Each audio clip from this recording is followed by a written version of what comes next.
Salam müəllimlər, bugün sizə 7-ci sinif texnologiya dərsi ilə 26-cı mövzunun izahını verəcəm. Mövzumuz naxış vurma texnologiyasıdır. Nədir naxış vurma? Naxış vurma, hansı naxış vurma üsulları var? Onlar haqqında danışacağıq. Naxış vurmada ən kobud və sıx parçalardan tutmuş, ən nazik parçalara qədər müxtəlif materialları nəfis naxışlarla bəzəmək üçün istifadə edilən tikmə incəsənətidir. Deməli, ən kobud, yəni kobud və sıx parçalara aiddir mahud, qalın kətan və dəri, nazik parçalara aiddir batis və tül. Deməli, müəllimlər, müxtəlif qalınlıqda iynələr və saplar, karandaşlar, oymaq, santimetr lenti, çərgah, qayçı naxış vurmaq üçün işlədilən alət və materiallardır. Nədir çərgah?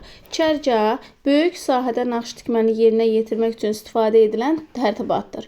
Naxış vurma dekorativ tətbiqi sənətin geniş yayılmış növüdür. Naxış vurmada naxış və təsvir həm əllə yerinə yetirilir müəllimlər, həm də tikiş maşınlarının köməyi ilə, yəni naxış vurma maşınının köməyi ilə salınır naxış vurma. Naxış müxtəlif parçalara, dəriyə, keçəyə və digər materiallara kətan, pambıq, yun, ipək saplarla, həmçinin də muncuq və mirvari ilə salınır. Naxış vurma geyimin mənşət əşyalarının və pannoların bəzədilməsində tətbiq edilir. Nədir panno? Panno haranı sözdür müəllimlər? Panno latın sözü olub, pannus parça qırığı deməkdir. Monumental sənət növüdür. Dekorativ rəsm adətən divarın və yaxud da ki tavanın hər hansı bir hissəsinin daim doldurulması üçün nəzərdə tutulmuşdur panno. Baxın müəllimlər, naxış vurma üçün alət və tərtibatlara nələr aid? Baxın, kərgah, oymaq, qayçı, iynələr, santimetr lenti, saplar və karandaşlar daxildir. Bəs naxış vurma texnikası necədir? Hansı naxış vurma üsulları var? Naxış vurma texnikası sapın parça üzərində bərkidilməsindən başlar. İlk olaraq nədən başlayır? Sapın parça üzərində bərkidilməsindən. Bu sənət növündə ilmə üsulu geniş yayılmışdır. Deməli, naxış vurma texnikası sapın parça üzərində bərkidilməsindən başlayır və bu, yəni naxış vurma sənət növündə ilmə üsulu. Hansı üsul geniş yayılmışdır? İlmə üsuludur. Bu ilmə üsulu ən əlverişli üsuldur müəllimlər. Deməli, ilmə üsulu ən əlverişli üsuldur. 2 qat sapla yerinə yetirmək olur onu.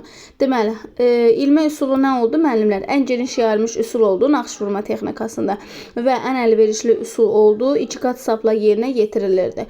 Bu zaman sap 2 dəfə uzun götürülür və iynəyə keçirilir. Ucları sonda bərabərləşdirilib düyünlənir.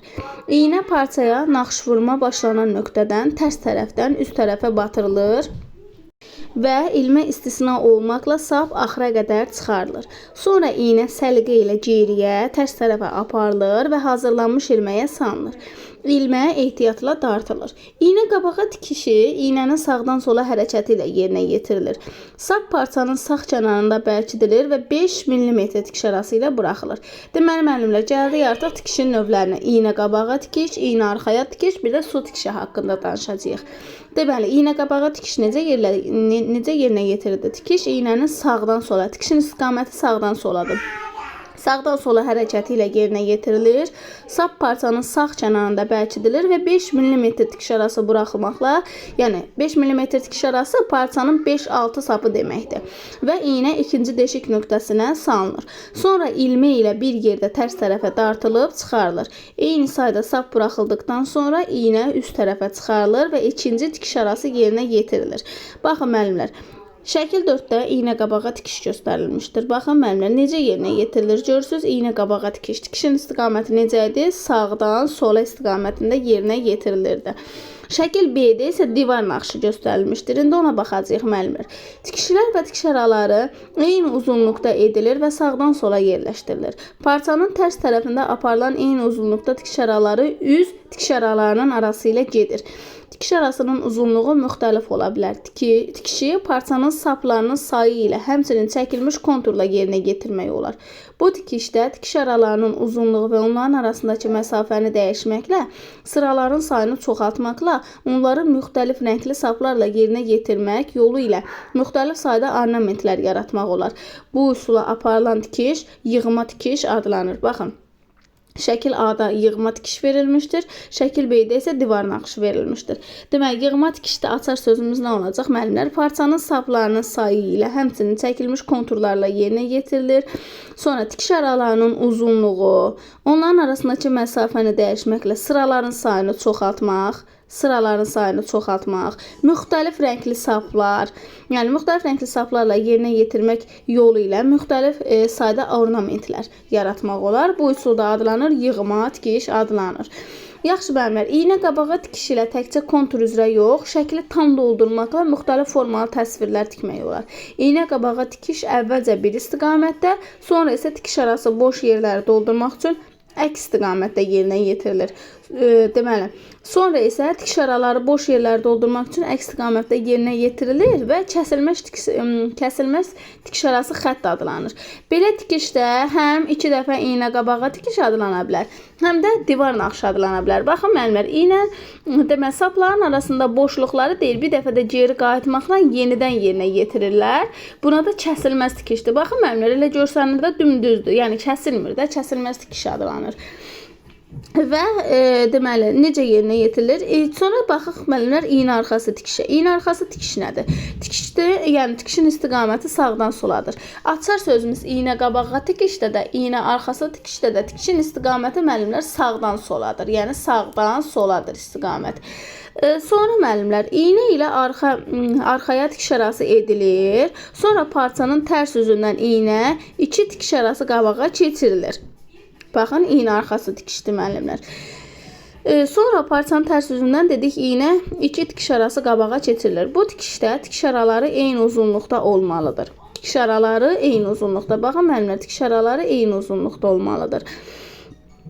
Daha sonra tikiş araları elə yerinə yetirmək olar ki, hər növbəti tikiş digəri bitən nöqtədən. Baxın, bu qutarıb, yəni bu tikiş qutarıb, burada qutardı, burada başladı. Yəni, hər növbəti tikiş əvvəlkinin bitən nöqtəsindən başlamalıdır. Belə tikiş maşın tikişini xatırladır. Baxın, sual düşə bilər ki, hansı tikiş maşın tikişinə oxşuyur? Və yaxud da ki, indi biz yuxarı sinifdə keçəcəyik, deməli, maşın olmadıqda maşın tikişini yerinə yetirmək üçün hansı üsuldan istifadə olunur? İynə arxaya tikişdən istifadə olunurdu. Deməli, belə tikiş maşın tikişini xatırladır və birbaşa tikiş adlanır. Baxın, müəllimlər, birbaşa tikişdir. Maşın tikişinə oxşuyur, birbaşa tikiş adlanır. Sonra gəldik su tikişi. Nədir su tikişi? İynə qabağa tikişdə demişdik ki, üzr istəyirəm, iynə arxası tikişdə demişdik ki, bir tikiş qurtarır, o biri bitən nöqtədən digər tikiş başlayır. Yəni, baxın müəllimlər, belə də bu bitdi, bu başladı. Yəni, bu bitdi, ara yoxdur da, ara məsafəsi olmur. Bitir, başlayır, bitir, başlayır. Amma su tikişində baxaq görək nə deyil. Deyir ki, zəif burulmuş sapla və eyni ölçülü tikiş araları ilə yerinə yetirilir. Naxış vurma zamanı sapı çox dartmaq lazım deyil. Bu tikişi yerinə yetirmək üçün kərgahdan istifadə olunur. Burada da bir dənə açar sözümüzdür ki, hansı tikişi yerinə yetirmək üçün kərgahdan istifadə olunur? Su tikişini yerinə yetirmək üçün kərgahdan istifadə olunur. Parça sol əlin baş barmağının üzərində dartılıb naxışlanır. Tikişin istiqaməti soldan sağadır. Artıq burada tərsinədir müəllimlər. Buradan gəlir, yəni tikiş soldan sağa gəlir. Və aşağı yuxarı. Açar sözümüz sol, sağ, aşağı yuxarı. Hər yeni tikiş, baxın müəllimlər, burada demişdik, digəri bitən nöqtədən başlayır. Burada deyir ki, hər yeni tikiş əvvəlkinin ortasından başlayır. Baxın, yəni, bu getdi, bunun ortasından digəri başlayır, bunun ortasından digəri başlayır. Yəni, bu istiqamətdə davam edir. Deməli, nəzarət etmək lazımdır ki, iynə parçadan əvvəlki tikiş arasının yalnız altından və yaxud da ki, həmişə üstündən çıxsın. Sap iş zamanı mane olmasın deyə onun özlü sol əlin baş barmağı ilə parçaya sıxılır. İndi müəllimlər, burada sizə nə deyəcəm? Naxış vurma üçün istifadə edilən alətlər var, bir də istifadə edilən tərtibatlar var. İstifadə edilən, deməli, alətlərə nələr daxildir müəllimlər? İynədir, özünüzdə qeyd edirsiniz. İynə, sap, oymaq, santimetrli lent, oymaq, daha sonra santimetrli lent, daha sonra karandaş, qayçı. Karandaş, naxış vurma üçün istifadə edilən alətlərdir müəllimlər. Karandaş və qayçı.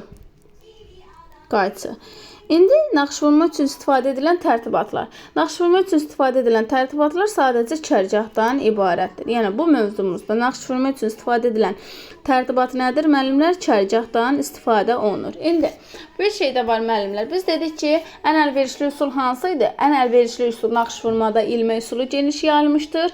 Ən əlverişli üsul adlanırdı. Dedik ki, ilmə üsulu deməli necə yadımızda saxlayırdıq? 2 qat sapla yerinə yetirilirdi. 2 qat sapla sap 2 dəfə uzun götürülürdü. Sonra deməli iynə arxası tikişdə maşın tikişini xatırladırdı.